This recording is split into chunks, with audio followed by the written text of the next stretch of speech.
Nous sommes transformés grâce à la connaissance. Tout le monde se demande comment la Bible change-t-elle les gens. La réponse se dégage de ce passage biblique. Défaites-vous de tout cela, courroux, colère, malice, propos outrageants, paroles obscènes sorties de votre bouche. Ne vous mentez pas les uns aux autres. Dépouillez-vous de la vieille personnalité avec ses pratiques et revêtez la personnalité nouvelle qui, par la connaissance exacte, se renouvelle à l'image de celui qui l'a créé. Colossiens 3, 8, 10. Remarquez le rôle important que joue la connaissance exacte de la parole de Dieu.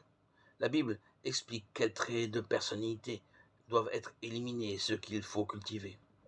Elle seule, cette connaissance peut avoir un puissant effet. Un jeune homme essuyait bien des déboires en raison de son tempérament violent. Son enfance fut marquée par de constantes bagarres. Cherchant un exutoire à son agressivité, il apprit la boxe. Mais cela ne l'a pas dompté son naturel violent. À l'armée, il s'attira des ennuis en frappant un autre soldat rendu à la vie civile. Il se maria, mais il se mit à battre sa femme. Lors d'une dispute familiale, il frappa même son père, le laissant étendu pour le compte. Il était en somme le type même d'un homme irascible et violent. Par la suite, ce jeune homme fit de bonnes rencontres, étudia la Bible. Il entendit des conseils tels que ne rendez à personne le mal pour le mal, si possible pour autant que cela dépend de vous. Vivez en paix avec tous les hommes. Ne vous vengez pas vous-même, bien-aimés, mais donnez du champ au courroux. Romains 12, 17, 13. Il comprit alors à quel point son penchant pour la violence était nocif. Il abandonna la boxe, jugeant ce sport incompatible avec une personnalité chrétienne pacifique. Toutefois, il menait toujours un dur combat contre ses pulsions agressives.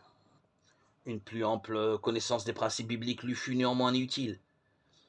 Elle affina sa conscience, ce qui l'aida en retour à contenir son caractère impulsif. Un jour qu'il était déjà avancé dans l'étude de la Bible, un homme se mit en colère devant lui et l'accabla d'insultes. Le jeune homme sentit, comme à l'accoutumée, un élan de fureur monter en lui. Mais très vite, il ressentit autre chose, un sentiment de honte, qui le retint de céder à la colère. Plutôt que de rendre le mal pour le mal, il se maîtrisa. Grâce à la connaissance exacte de la Bible, cet homme est aujourd'hui transformé. Il a renouvelé sa personnalité.